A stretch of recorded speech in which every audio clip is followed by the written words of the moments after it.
সেদিন হঠাৎ করে এই রেসিপিটি পেলাম অনলাইনে।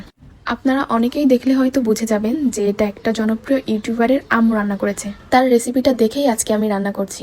এখন নিয়ে নিয়েছি গরু মাংস। এটা কিন্তু একদমই প্রেসার কুকারে দেওয়া যাবে না, যদিও এটা বিফ। মাংসগুলোকে তেলের মধ্যে ভালো করে ভেজে নিতে হবে। ভাজতে ভাজতেই দেখা যাবে যে অর্ধেক সিদ্ধ হয়ে গিয়েছে। কিছুক্ষণ ভাজাভাজির পর 2টা টমেটো দিয়ে দিব। টমেটো হালকা সিদ্ধ হয়ে গেলে যে খোসাগুলো থাকে সেগুলো ফেলে দিব, চাইলে রাখাও যাবে। আমার যেহেতু ভালো লাগে না, এজন্য আমি ফেলে দিয়েছি। এবার টমেটোগুলো চামচ দিয়ে একটু চেপে চেপে দিব। বেশ কিছুটা সময় নিয়ে মাংসটা একদম লালচে লালচে করে ভেজে নিতে হবে। এবার মশলাগুলো দিয়ে দিব। লবণ দিয়েছি, তার 5 মিনিট পর দিব আদা বাটা। এভাবেই একটা একটা মশলা 5 মিনিট পর পর দিতে হবে।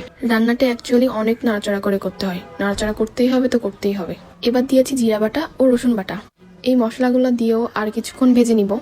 দেখুন, রান্নাটাতে কিন্তু হলুদ আর মরিচের গুঁড়া ছাড়াই কত সুন্দর একটা কালার এসেছে। এবার আমি কিছুটা মরিচের গুঁড়া দিয়ে দিব। বলেছিলাম না, মাংসটা ভাজতে ভাজতে সিদ্ধ হয়ে যাবে। মাংসটা কিন্তু এই পর্যায়ে অনেকটাই সিদ্ধ হয়ে গিয়েছে। এখন হলুদ দিয়ে আর কিছুটা সময় ভেজে নিব। লালচে লালচে করে ভাজা হয়ে গেলে এর মধ্যে জাস্ট সিদ্ধ করার জন্য পানি দিয়ে দেব, যেন ভাত বা পরোটা দিয়ে খেলে নরম হয়ে একদম মাংসটা খুলে আসে। মাংসটা ভালোভাবে সিদ্ধ হওয়ার জন্য ঢাকনা দিয়ে এটা কিছু সময়ের জন্য রেখে দিব। এই রেসিপির মেইন যেটা, এখন সেই উপকরণগুলো রেডি করব। পেঁয়াজ কুচি, আদা কুচি, রসুন কুচি এবং ঝালগুলা রেডি করে নিয়েছি। মাংস থেকে তেল ছেড়ে আসলে এবার এই কুচিগুলো এখন দিয়ে দিব। মাংসতে এর আগে আমি রসুনের কোয়া দিয়েছি, কিন্তু আদা কুচিটা এর আগে কখনো এইভাবে দেওয়া হয়নি। কিন্তু আজকে ওনার রেসিপিটা দেখে এভাবেই দিয়ে দিলাম।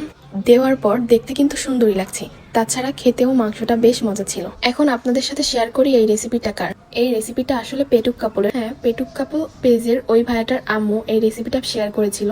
আন্টি এত সুন্দর করে রান্নাটা এক্সপ্লেইন করেছিল, যেটা দেখে মনে হলো আমি নিজে একটু ট্রাই করি। তো আপনারাও ট্রাই করতে পারেন। মাংসটা আসলেই মজা ছিল। শেষ পর্যায়ে আমি একটু গোলমরিচের গুঁড়া দিয়েছি, এতে স্মেলটাও ভালো এসেছে, খেতেও ভালো লেগেছে। হয়ে গিয়েছে আজকের রেসিপি। কেমন হয়েছে সবাই কমেন্টে জানাবেন।